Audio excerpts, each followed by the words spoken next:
Decidimos rápidamente, antes de adentrar el tema con el especialista que ya está aquí con nosotros, repasar un poco cuáles han sido los casos aquí en el Uruguay. A comienzo de septiembre, como decía Claudia, falleció Juan Pablo Moreno, de 16 años. Él era jugador de las formativas de básquetbol. Se desvaneció en medio de una práctica con sus compañeros en el Club Cordón. Pero en junio, también en este año, un grupo de amigos fanáticos del básquetbol se juntó a jugar en una cancha y Ignacio de León sufrió un paro cardíaco y murió, y él tenía 25 años. Pero en febrero del 2020, Leonardo Paz, de 13 años, jugador de básquetbol del Esparta de Minas, falleció durante un entrenamiento con su equipo. Y también en septiembre de 2019 falleció Agustín Martínez, de 17 años, que era jugador de Boston River, oriundo de Fray Marcos. Este hecho ocurrió durante un partido y 15 minutos después en que él salió de la cancha, bueno, tuvo un problema cardiorrespiratorio y su diagnóstico de muerte fue muerte súbita. Pero en 2016 también Santiago Castro, de 15 años, falleció practicando rugby. Hacemos este reconto para dar cuenta que no es el básquetbol, ¿no?, el que provoca estas situaciones, sino que sucede en todos los deportes. Pero hay una preocupación por la comunidad médica por la cantidad de eventos cardíacos sucedidos a niños y jóvenes en este año y en los últimos tiempos. Pero también para adentrarnos en tema, en el año pasado un jugador de River Plate sufrió un problema cardiorrespiratorio, pero fue asistido en esa oportunidad y de alguna manera lograron salvarle la vida, ¿no? Hay veces en que por suerte los chicos pueden salvarse, las personas pueden salvarse en estas situaciones, y hay otras que lamentablemente no. Y este tema nos sirve de oportunidad para conversar de cómo son los controles médicos, cuáles son los desafíos que tienen las instituciones deportivas también para controlar estas cuestiones. Todas tenemos tal vez ese amigo que en algún momento necesitábamos una aptitud física para el liceo, para la escuela, para el colegio, y iba y nos firmaba el certificado, pero sin muchos controles. Bueno, es un desafío que se pone sobre la mesa. Estamos con el doctor Daniel Zarrillo, que es presidente de la Sociedad Uruguaya de Medicina del Deporte. Gracias por acompañarnos esta mañana. Gracias por la invitación. Y uno de los... Un elemento es el carnet de salud, ¿no? Que a veces a uno le daría la sensación de que le faltaría detectar quizá o hacer otros hallazgos a la hora de entregárselo a un deportista que va a dedicarse a la alta competencia, ¿no? Y por otro lado es que la muerte súbita, usted lo va a ratificar, es una patología que se puede detectar sus indicios antes de los 12 años, ¿no? ¿Eso es así? Sí, bien. El carnet de salud, hay una nueva reglamentación vigente desde el 2017. Esto para hacer un poco de historia, para ver de que si bien llevando un poco al tema de la pandemia puso en evidencia un montón de científicos y un montón de médicos que había trabajando casi en el anonimato, que la pandemia demostró de que el colectivo médico trabaja muchas veces en silencio. En Uruguay hace muchos años que se viene trabajando en prevención de muerte súbita. El programa PREMUDE, que es de prevención de muerte súbita en el deporte, tiene 12 años de existencia en el Uruguay y ha testeado miles de chiquilines entre estas edades críticas. Ha salido por todo el país. Primero fue en el fútbol, después se trasladó a otros deportes. Se ha logrado detectar y prevenir un montón de muertes súbitas. O situaciones que podrían provocar la muerte súbita. La muerte súbita en el deporte es prevenible, no es 100% evitable, porque eso pasa aquí y pasa a todo el mundo, es una discusión mundial. Y esta discusión mundial pasa alrededor de cuáles son los estudios que nosotros deberíamos hacer para tratar de ajustar los detalles de la prevención. ¿Cuáles nos faltan? En realidad no nos falta ninguno, nos falta profundizar en algunos de ellos. Y uno de los que es indiscutible es el electrocardiograma de reposo. Nosotros en el 2017 estuvimos trabajando en lo que fue la reglamentación, se separó el carnet de salud del carnet de la práctica de deporte federado, porque entendíamos que la práctica de deporte federado ameritaba una intensidad de entrenamiento un poco mayor a lo que es la actividad recreativa y deportiva, lo que puede ser a nivel escolar o a nivel recreativo. Y ahí se generó una gran discusión en el colectivo médico, si electrocardiograma de reposo sí o electrocardiograma de reposo no. Y acá creo que hay que madurar como sociedad, y lo que decía ella es muy importante. Tenemos que madurar como sociedad. Primero, para que toda la comunidad entienda que los certificados de aptitud física para la práctica de deporte no es una traba, Claro. es un control. Es un control para tratar de Por que esto sea un que decíamos ámbito... el amigo médico que te firma, Por esto ¿viste? que nosotros que le decimos el Pero los certificado clubes médico después complaciente. controlan que efectivamente el deportista se haya realizado ese estudio, ¿se la gran controla? mayoría de las veces sí, pero hay un sistema que funciona y que cuando nosotros elaboramos este decreto en el año 2017, no hubo un consenso que marcara que la obligatoriedad del electrocardiograma de reposo. Entonces, este examen médico preparticipativo que desde la Sociedad Uruguaya de Medicina del Deporte hace más de 20 años que venimos luchando para que se instale, significa una historia clínica adecuada, porque muchas veces hay patologías con antecedentes familiares, un examen físico adecuado, porque muchas veces el examen físico nos pone a la pista de algunos signos o síntomas que determinan el estudio más profundo, y nosotros entendemos que el electrocardiograma de reposo es parte de ese complemento obligatorio del examen físico en un niño deportista, en un adolescente deportista, a partir del niño deportista y de ahí para adelante, ¿no? Porque nosotros nos centramos en esta edad por la conmoción social que significa una muerte de una persona joven, pero esto pasa a todas las edades, pasa por encima de 25 años, pasa en el papi fútbol, en el mami handball, pasa en todos lados. Las causas de muerte son diferentes, pero muchas son prevenibles, no todas evitables. Y en aquel momento tuvimos la discusión y realmente entre la discusión que se generó entre el colectivo médico, las autoridades de gobierno, el sistema deportivo y los prestadores de salud, que necesitamos un gran compromiso por parte de los prestadores de salud, porque hay una ley que marca que esto es parte de los servicios que el Sistema Nacional Integrado de Salud debe proveer, no nos pusimos de acuerdo no en la realización del electrocardiograma de reposo, sino en la obligatoriedad del electrocardiograma. ¿Y en qué momento estudio? ¿Caro? ¿Cuál es el impedimento? No, porque no es caro. Entre poder hacerlo y no hacerlo, siempre es mejor tenerlo. No es caro. ¿Cuál Lo fue que la pasa es que hay razón? una doble discusión mundial. Hay una parte, como en todo, una parte del colectivo médico que entendemos que este examen electrocardiograma de reposo es parte de la clínica, del examen clínico del deportista, y en algunos países como Italia hace más de 50 años que lo vienen haciendo y lograron prevenir mucho.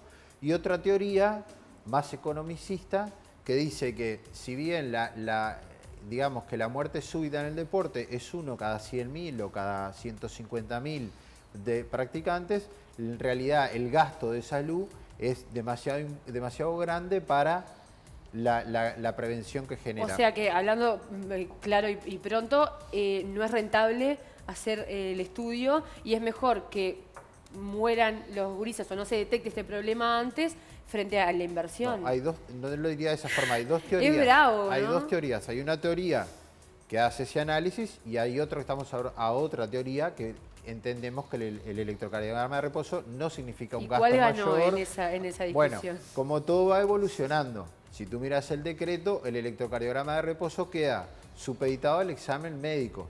Claro. El médico que ve al paciente, al adolescente, al niño o al deportista, independientemente de su edad, a través de su historia clínica, a través del examen físico, determina si es necesario hacerle o no un electrocardiograma. Nosotros, los cardiólogos, me consta que la Sociedad Uruguaya de Cardiología también, y me consta que la Sociedad de Pediatría también, porque nos hemos estado reuniendo todo el año pasado para tratar de homogeneizar un criterio único, entendemos que la realidad actual muestra que el electrocardiograma de reposo es un examen necesario porque hay mucho patología cardiológica que es muy silente, va a muy bajo ruido, es muy difícil detectar en un examen clínico, no necesariamente tiene una historia familiar atrás, por tanto no queda otra que en la valoración general del deportista tiene que haber un electrocardiograma de reposo obligatorio y nos pusimos de acuerdo, bueno, ¿cuáles son las edades? Lo trabajamos todo el año pasado con la Sociedad Uruguaya de Pediatría a través de una comisión de actividad física y deporte que tenemos, que somos pediatras, especialistas en medicina del deporte y cardiólogos, y nos pusimos que teníamos que marcar una edad de corte, y la edad de corte la marcamos en los 12 años. Para ser gráficos, la muerte súbita es una falla cardíaca, un paro cardíaco. La muerte súbita, por definición, es exacto. una muerte que se produce en una persona aparentemente sana y durante la práctica de deporte o una hora después como consecuencia de la práctica de deporte. Porque pasa también en los niños, ¿no? Sobre todo en bebés, también sucede. ¿Cuál es la diferencia en la patología? Son otras causas y otras etiologías. Incluso la muerte súbita en el deporte tiene unas etiologías por debajo de los 25 años, 30 años y otra etiología por debajo de los 35. La muerte súbita es la situación, las afecciones pueden ser diversas. Doctor, en realidad nosotros nos enfocamos fuertemente en la adolescencia y en los niños porque en general son patologías congénitas que pueden ser detectables y prevenibles. ¿Ha pasado en actividades físicas de las escuelas? Ha pasado. pasado. Y ha la- pasado. Es importantísimo el tema de la prevención, pero ¿qué pasa cuando sucede efectivamente un hecho Claro. en la práctica deportiva? ¿Los clubes están preparados para realizar La- una reanimación? ¿Hay desfibriladores en buenas condiciones para ser usados? ¿Qué pasa con la Bueno, educación y a la... partir de este trabajo que hicimos el año pasado, hay dos líneas estratégicas de acción. Una es trabajar con el colectivo médico en ponernos de acuerdo por dónde prevenimos.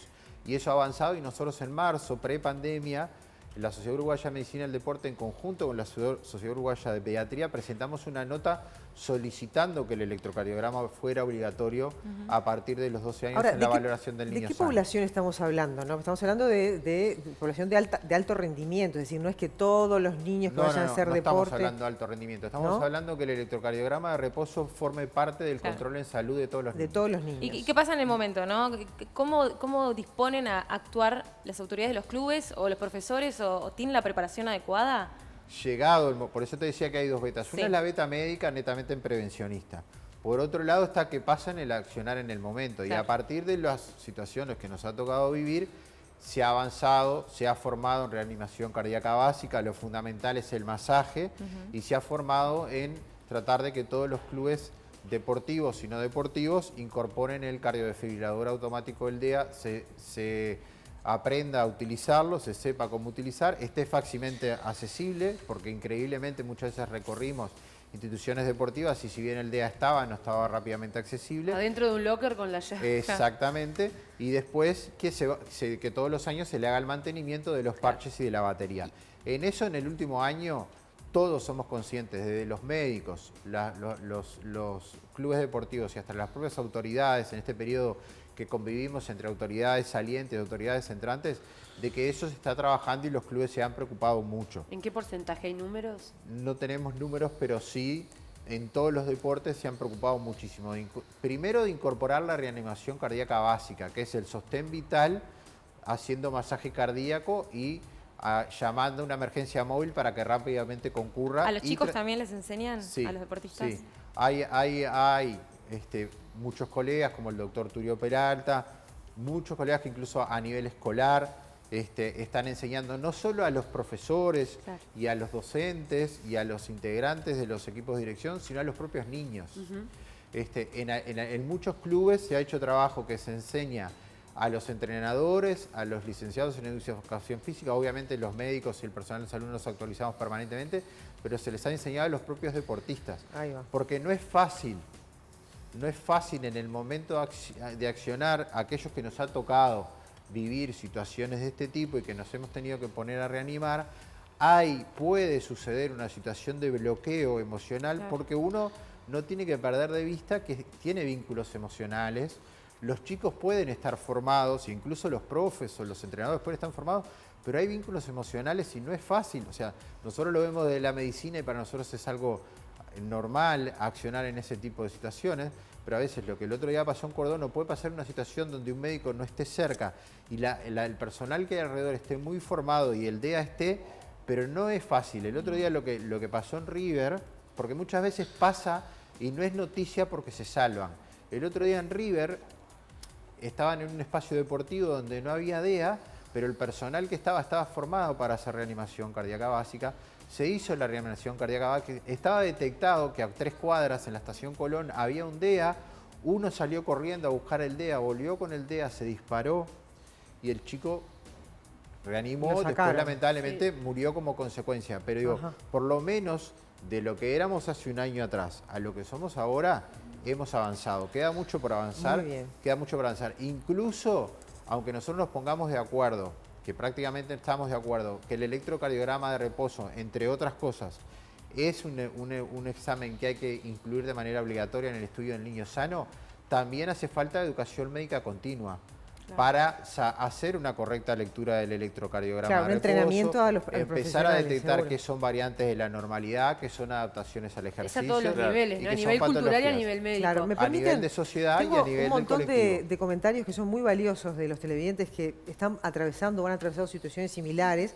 Padres que de repente se preguntan por qué sus chicos hacen un deporte, como por ejemplo el básquetbol, y no han tenido estos controles que usted está mencionando. Dice, mi hijo tiene 12 años, juega al fútbol, le mandaron el electrocardiograma en marzo y con la pandemia todavía no están haciendo estos estudios, dice Laura del Cerro. Soy madre de un adolescente que juega fútbol particularmente, cada 6 meses lo llevo a control, ahora conseguí un pase al cardiólogo acá. Si no le pedimos un estudio al médico, no se los mandan, porque también pasa eso. Me alegro que estén hablando con un profesional de este tema, sobre el tema de la muerte súbita. Tengo un hijo de 17 años que está federado en básquetbol y me parece que no tienen estudios suficientes para practicar un deporte de este nivel. Muy interesante, dice Silvia. Llevo a mi niño al pediatra, juega al fútbol desde los 4 años, tiene 14 años. Hoy es un chico que tiene un soplo funcional, que lo tiene desde pequeño, y si yo no le pido a su pediatra un electro, no me manda un solo estudio. O sea, hay un vacío ahí, ¿no? Dice, claro, otro, hay que en laudarlo. el balneario La Coronilla y alrededores hay muchos casos. Ah, no, esto ya es otra cosa de la vigiatra. Bien. Perdón, pero un poco esto Hay refleja lo que vos estás un diciendo, ¿no? mecanismo de laudar esta discusión.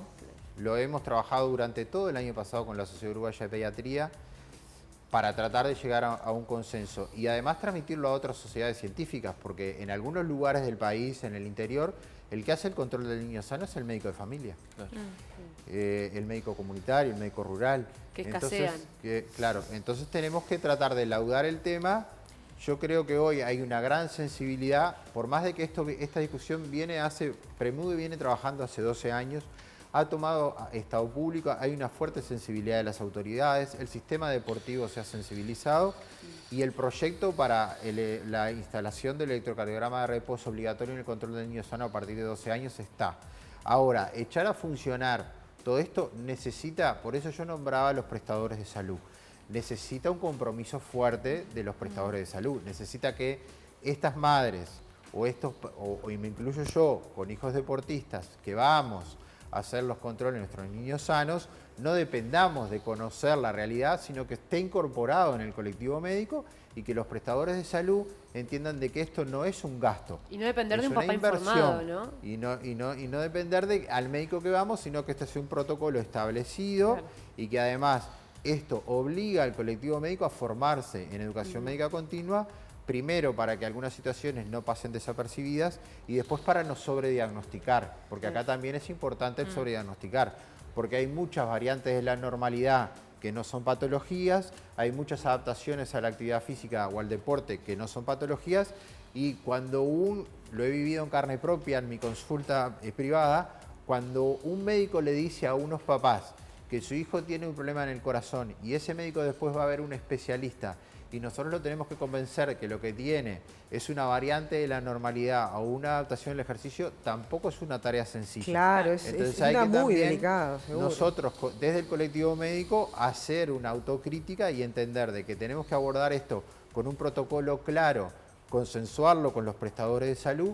Me consta la sensibilidad del gobierno para normatizar y protocolizar esto y transformarlo en reglamento. Eso? Porque estas 3 muertes impactaron y vos me dijiste la otra vez que están en comunicación con el gobierno, que hay una intención. ¿Es próximo a que esto se habilite? Bueno, sí, yo entiendo que sí.